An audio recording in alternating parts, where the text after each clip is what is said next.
नमस्कार, मैं हूं नीरज मेहरा और आप देख रहे हैं एवन टीवी का खास कार्यक्रम मुद्दा है गरम। मुद्दा गरम में बात करेंगे महंगाई को लेकर। आज महंगाई के विरोध में कांग्रेस पार्टी संसद से लेकर सड़क तक सड़कों पर उतरी। दिल्ली से लेकर जयपुर तक और जयपुर से लेकर मुंबई तक कांग्रेस कार्यकर्ताओं ने जगह जगह धरने प्रदर्शन किए और सरकार के खिलाफ प्रदर्शन किया। महंगाई एक ऐसा विषय है जिसको लेकर देश की आम आवाम परेशान है और जब से खाद्य वस्तुओं पर जीएसटी लगाया गया है उसके बाद से लोगों की हालत खस्ता है। आटे से लेकर दाल पर और दाल से लेकर दूध तक पर भी जीएसटी लगा दिया गया है और इन्हीं तमाम बातों को लेकर कांग्रेस पार्टी ने विरोध जताया है। आम आदमी परेशान है। इन्हीं बातों पर चर्चा के लिए मेरे साथ जुड़ रहे हैं सुरेश गर्ग जी हैं भारतीय जनता पार्टी से। सुरेश जी, आपका स्वागत है। पंकज शर्मा जी हैं कांग्रेस पार्टी से। पंकज जी, आपका भी स्वागत है। सुरेश जी, आज जिस तरह से कांग्रेस पार्टी ने महंगाई के विरोध में सड़क से लेकर संसद तक प्रदर्शन किया है, क्या कहना है आपका? क्या लगता है ये एक ठीक माध्यम है? क्योंकि देखिए, बहुत बड़ा विषय है। भले ही भारतीय जनता पार्टी इसको स्वीकार नहीं कर रही हो, लेकिन ये आम जनता से जुड़ा हुआ मुद्दा है और कांग्रेस पार्टी ने इसको पुरजोर तरीके से पहली बार पूरे देश में एक साथ उठाया है। नीरज जी, देखिए, ये कांग्रेस का जो प्रदर्शन है वो महंगाई के मुद्दे पे प्रदर्शन नहीं है, ये गांधी परिवार को बचाने का प्रदर्शन है। अभी आपने देखा होगा कुछ दिनों से ईडी की नेशनल हेराल्ड पे इंक्वायरी चल रही है सोनिया गांधी जी और राहुल गांधी जी के खिलाफ। तो राहुल गांधी जी और सोनिया गांधी जी के खिलाफ जो इंक्वायरी चल रही है, हेराल्ड दफ्तर को जो सील किया गया है उसके खिलाफ धरना प्रदर्शन चल रहा है, नहीं कि महंगाई पे। अगर महंगाई पे इनको करना था तो राजस्थान के अंदर जब यहाँ पे महंगाई के मुद्दे पर एक बड़ी रैली का आयोजन किया था कांग्रेस ने, उसके अंदर राहुल गांधी जी आए थे और उन्होंने महंगाई के मुद्दे पे न बोल के हिंदू और हिंदुत्व की परिभाषा समझा के गए थे। तो ये कांग्रेस जो है वो महंगाई के मुद्दे पे तो इनका, और फिर दूसरा मैं महंगाई की बात करना चाहता हूं। आज बिल्कुल निश्चित रूप से जो आरबीआई की गाइडलाइंस है 2% से 6% के बीच में जो महंगाई दर रहनी चाहिए, उसकी जगह आज 7% है, 7.01% है। आरबीआई कंटिन्यू उसको कंट्रोल करने के लिए डे बाय डे बहुत सारे उपाय आरबीआई ने किए हैं। अभी आज ही देखिए, आज आरबीआई ने रेपो रेट 0.5% रेपो रेट और बढ़ाई है। बढ़ाई होने से महंगाई की दर कम आएगी निश्चित रूप से आगे वाले। लेकिन आज विश्व के परिप्रेक्ष्य में देखा जाए तो पूरे विश्व के अंदर महंगाई दर बढ़ी हुई है। आज अमेरिका के अंदर 40 साल से सबसे ज्यादा महंगाई आज अमेरिका के अंदर है 9.1%। ब्रिटेन के अंदर आप देखिए 9.4% है। यूक्रेन के अंदर 80% महंगाई दर है। आप अर्जेंटीना में देखिए 72% महंगाई दर है। उसको कंपैरिजन करें तो आज भारत के अंदर उस तरह की महंगाई दर आपने कहीं विदेशों से कंपैरिजन किया जाए तो भारत में महंगाई दर कम है। और पंकज जी, सीधा से इन्होंने कहा कि ये जो विरोध प्रदर्शन है ये राहुल गांधी और सोनिया गांधी को बचाने के लिए है, ईडी के खिलाफ है, महंगाई को लेकर नहीं है। पंकज जी, देखिए, मैं सबसे पहले तो ये कहूंगा कि एक बहुत संवेदनशील मुद्दा और ज्वलंत मुद्दा है।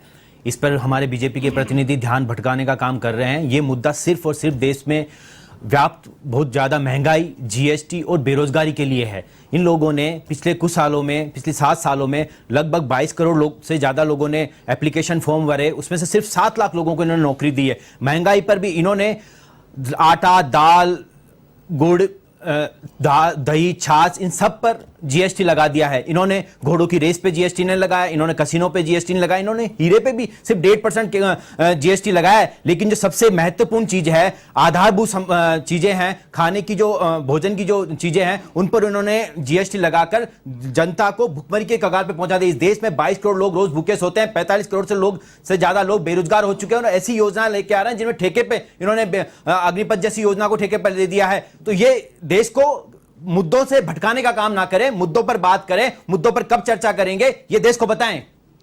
सुरेश जी, सीधा सीधा इनका कहना मुद्दों से भटकाने का काम है। ईडी अपना काम कर रही है, ईडी को कोई काम में बाधा नहीं डाल रहा है और कांग्रेस पार्टी के नेताओं की कोशिश है कि महंगाई को लेकर वो अब जनता के साथ खड़ी हो। नीरज जी, मुझे तो आज ताज्जुब होता है कि कांग्रेस के प्रवक्ता ये कह रहे कि मुद्दे पे, जब महंगाई के मुद्दे पर लोकसभा और राज्यसभा के अंदर डिबेट हो रही थी, निर्मला सीतारमण जी लोकसभा के अंदर महंगाई के मुद्दे पे बोल रही थी, तो कांग्रेस ने वॉकआउट क्यों किया?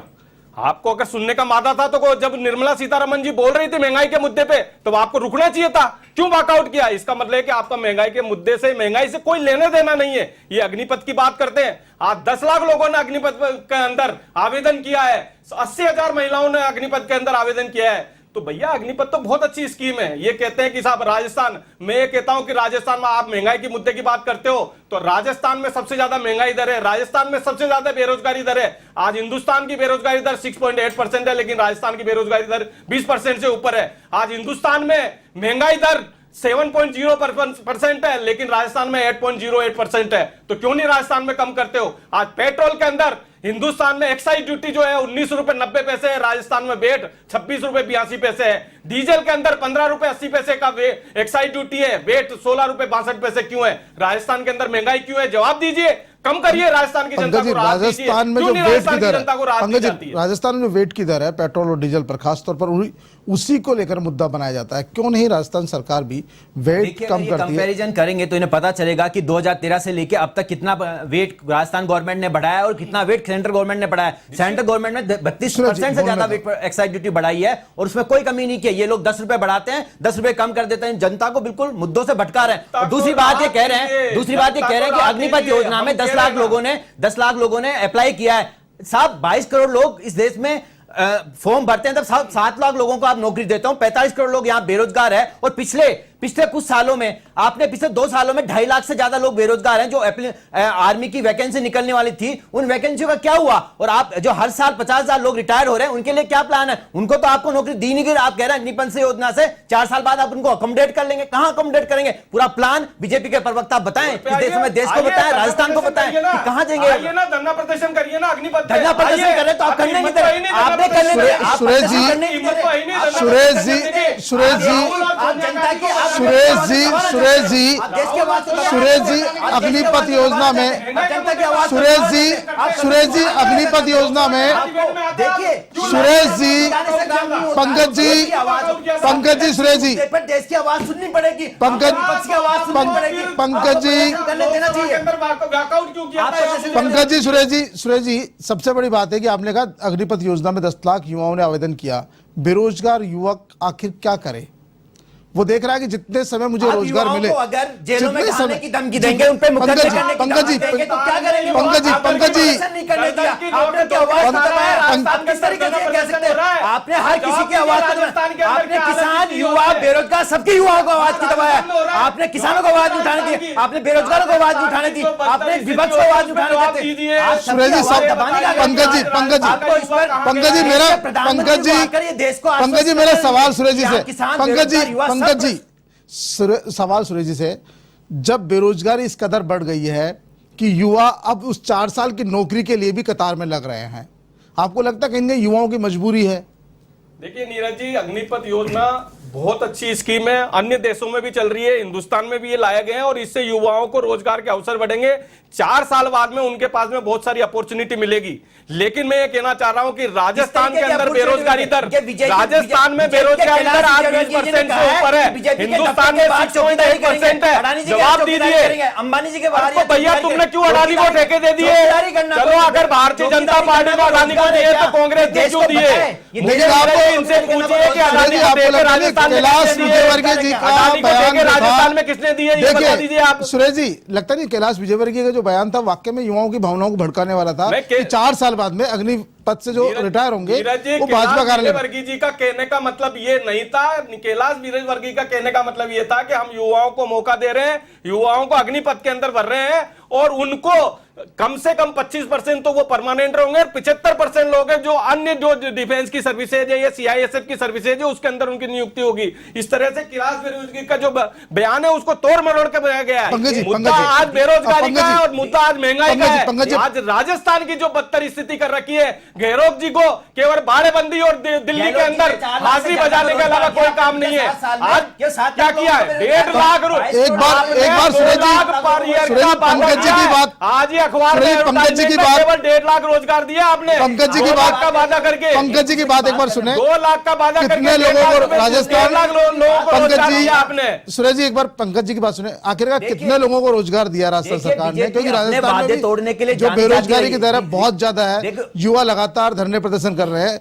क्या आपको लगता है राजस्थान सरकार ने न्याय किया युवाओं के साथ? पंकज जी, राजस्थान सरकार ने बिल्कुल न्याय किया है। राजस्थान सरकार ने लगभग 3.5 लाख से ज्यादा की नौकरियां ऑलरेडी दे चुके हैं, कुछ प्रस्तावित है। और इनके जैसे हम लोगों ने 2 करोड़ लोग नौकरियों की का वादा नहीं किया। ये बीजेपी सरकार सिर्फ वादा तोड़ने के लिए जाना जाता है। इन्होंने कैसे बहुत हुई महंगाई की बार, अब की बार बीजेपी सरकार, बहुत हुई पेट्रोल की मार, अब की बार बीजेपी सरकार। डॉलर की रेट देख लीजिए आप, पेट्रोल की रेट देख लीजिए, आपको लगता है सब पे पंकज जी, सरकार फेल पंकज है। जी, 2 करोड़ नौकरियों का इन्होंने वादा किया, 2 करोड़ नौकरियां दे नहीं पाए। 2 करोड़ नौकरियों का हर साल वादा करने के बाद सिर्फ 7 लाख नौकरियां इन्होंने दी है।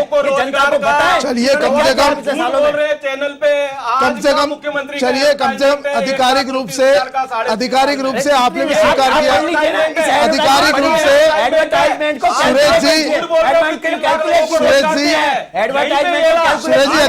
आधिकारिक रूप से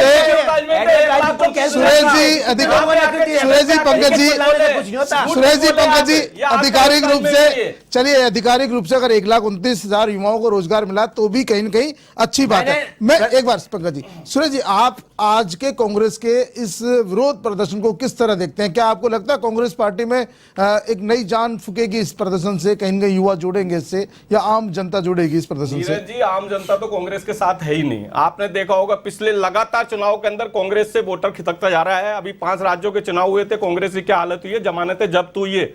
ये लड़की हूं, लड़ सकती हूं। यूपी के अंदर 400 सीटों के अंदर खड़े हुए थे, 385 सीटों में इनकी जमानतें जब्त हुई है। तो 5 राज्यों में जो इलेक्शन हुआ उसमें एक भी राज्य के अंदर नहीं है, हम 4 राज्यों के अंदर। चलिए सुरेश जी, आपसे आपको लगता है कांग्रेस पार्टी में कहीं न कहीं इस प्रदर्शन से जान आएगी? जो युवा कार्यकर्ता है उनमें जोश का संचार हुआ होगा। देखिए, कांग्रेस पार्टी लगातार जनता के मुद्दों के लिए सड़क पर उतरती रही है, पहले भी उतरती रही है, आज भी उतर रही है और आगे भी जब जनता के मुद्दे रहेंगे, जनता के अधिकारों के लिए, हक के लिए हमेशा लड़ती रहेगी। लेकिन विपक्ष लगातार सत्ता पक्ष, सरकार लगातार विपक्ष की आवाज दबाने का काम कर रहे हैं। उन्हें सड़कों पर उतरने नहीं दिया जा रहा, उनको गिरफ्तारियां की जा रही है, उनके साथ बदसलूकी की जा रही है। ये सरकार को भी समझना चाहिए कि जब जनता में उनके प्रति नाखुशी है, रोष है, तो उसे विपक्ष को प्रकट करने देना चाहिए, विपक्ष को अपने मुद्दों को रखना देना चाहिए, विपक्ष की आवाज सुनी जानी चाहिए। सत्ता पक्ष है कांग्रेस कार्यकर्ताओं को या विरोधियों को, विपक्षी पार्टियों को धरना प्रदर्शन भी नहीं करने देती, जहां भी धरना प्रदर्शन करते हैं उनको गिरफ्तार कर लेते हैं। आपको लगता है कि इनके विपक्ष की आवाज दबाने का काम कर रहा सत्ता पक्ष? नीरज जी, ऐसा कुछ नहीं है। भारतीय जनता पार्टी जो आज केंद्र में शासन है हमारा, हमने कहीं पे भी विपक्ष को दबाने की कोशिश नहीं की है। आज आप ये देखिए कि लोकसभा और राज्यसभा चलते हुए 15 दिन हो गए, 15 दिन से 14 दिन तक तो इन्होंने हंगामा करके उस लोकसभा और राज्यसभा को का नुकसान पहुंचा है। अब इनको महंगाई के मुद्दे पे नहीं दे रहे, उन्हें अरे भाई, महंगाई के मुद्दे पे जब बहस हो रही थी तो आपने वॉकआउट क्यों किया? नीरज जी, चलो आप बता दो, चलो इनसे पूछ लीजिए वॉकआउट क्यों किया। चलो अगर उनको बात, नीरज जी इन्होंने ये कहा, चलो मैं एक कह रहा हूं कि अगर महंगाई के मुद्दे पे बहस हुई थी, लोकसभा के अंदर निर्मला सीतारमण जी जवाब दे रही थी, क्यों कांग्रेस के नेता अधीर रंजन जी अपनी टीम को लेकर बाहर क्यों चले गए? सुनने का मादा रखना चाहिए था। जब वो बता रहे थे तो आपको जवाब सुनना चाहिए ना कि क्या महंगाई के मुद्दे पे विपक्ष की आवाज दबाई जा रही है? नहीं, कहां हम विपक्ष की कोई आवाज दबाई नहीं हो रही। ये तो ये इनके कारनामों से ये इस तरह से आज ये बात कर रहे हैं कि साहब ईडी से। आप ये बताओ कि जहां जहां ईडी ने आज छापे डाले वहां पे क्या भ्रष्टाचार पकड़ में नहीं आया? पश्चिम बंगाल के अंदर 50 करोड़ रुपए जब्त नहीं हुए? आप बताइए, हेराल्ड के अंदर क्या घोटाला नहीं है क्या? 5,000 करोड़ रुपए की जमीन को आप 5 लाख रुपए की कैपिटल वाली कंपनी को दे दोगे? ऐसे कैसे मान लेंगे हम? आप ये बताइए कि एजीएल लिमिटेड, इनको देश को बताना चाहिए। देश को बता रहे हैं ना, देश को ही तो बता रहे हैं। ईडी के छापे, अरे भाई देश को बता रहे हैं, देश को बता रहे हैं। विधायक देश क्यों नहीं पकड़ेंगे? क्यों नहीं? उनको क्यों नहीं बताया? पकड़ लिए ना, लोगों को दबाने का काम कर रहे हैं। जवाब दो आप। इस चीज का मुझे डर किस बात का है? अगर आपने भ्रष्टाचार नहीं किया तो आप जवाब दे दीजिए। भ्रष्टाचार दे रहे हैं, आप ईडी के ऊपर कार्रवाई का सामना कर रहे हो, आप ईडी के ऊपर प्रेशर बनाने की कोशिश कर रहे हो। आज राहुल गांधी जी क्या बोल रहे हैं कि आप को चुनौती देते हो। आज गांधी परिवार कानून के ऊपर चलता है। बताइए, गांधी परिवार नियम और कायदों से चलता है। हिंदुस्तान में कानून का राज चलेगा, गांधी परिवार का राज नहीं चलेगा। गलत फहमी निकाल दो आप, सुरेश जी, गलत फहमी निकाल दो। कानून का राज चलेगा, नियम और कायदों से चलती है। ईडी नियम और कायदों से चलती है। क्या प्रेशर में काम थोड़ी करेगी वो? नहीं तो नियमों कायदों से ईडी, मुझे ये बताइए, मुझे ये बताइए, विपक्ष के लोग सुप्रीम कोर्ट गए, सुप्रीम कोर्ट ने उनको फटकार लगाई है कि भैया ईडी अपना काम कर रही है, उनको काम करने दीजिए।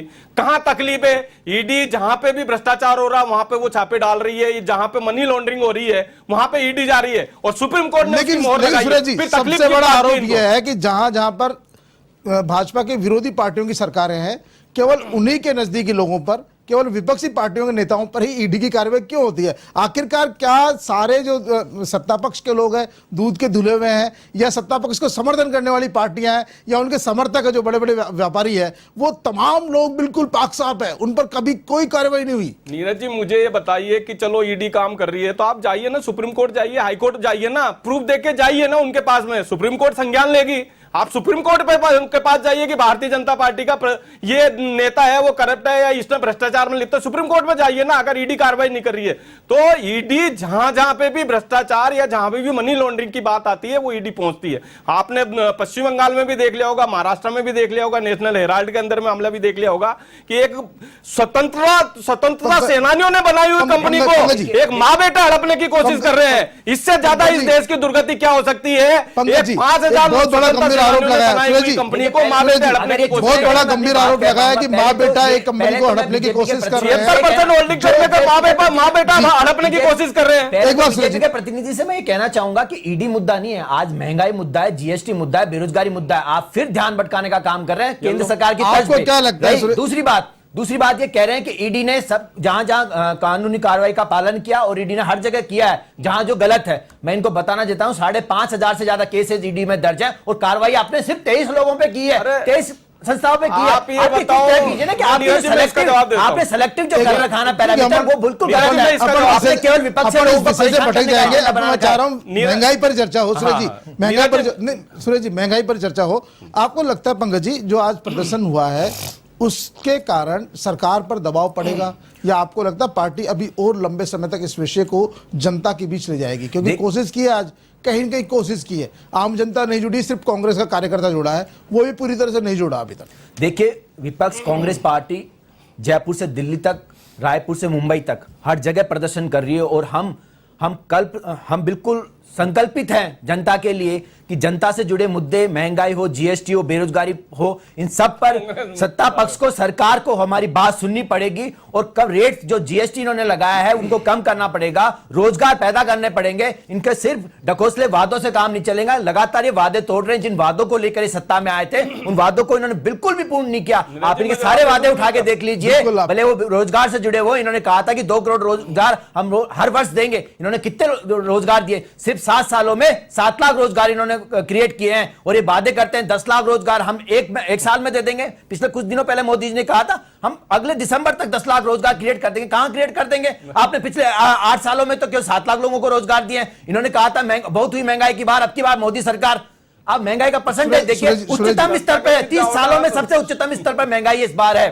इन्होंने जीएसटी छोटी से छोटी जो आदमी पहली सरकार ये निकम्मी सरकार है जिन्होंने 70 साल में आटे पे जीएसटी लगाया है, दाल पे जीएसटी लगाया है। ये बड़ा सवाल है, आटे और दाल पर जीएसटी पहली बार लगी है। देखो नीरज जी मैं कह रहा हूं ना कि कांग्रेस झूठा प्रचार करती है। मुझे ये समझ में नहीं आई कि पहली बात तो ये कि आटे दाल पे जीएसटी कहां लगी है। पैक्ड आइटम और अनपैक्ड आइटम की बात हो रही है। सिर्फ पैक्ड आइटम के ऊपर पहले क्या था कि ब्रांडेड पैक्ड आइटम पे जीएसटी लगा करता था। उसमें क्या हो रहा था कि जो ब्रांडेड कंपनी है वो उसका दुरुपयोग कर रही थी। इस वजह से हमने पूरे ब्रांडेड की जगह जितने भी पैक्ड आइटम है उस पे जीएसटी लगाया, न आटे पे लगाया, न दही पे लगाया, न खुले में बेचे किसी तरीके का। दूसरा मेरी बात सुनिए, दूसरा मैं ये कह रहा हूं कि ये कह रहे हैं कि सब जीएसटी लगाया। जब जीएसटी काउंसिल की मीटिंग थी कहां चली गई थी कांग्रेस?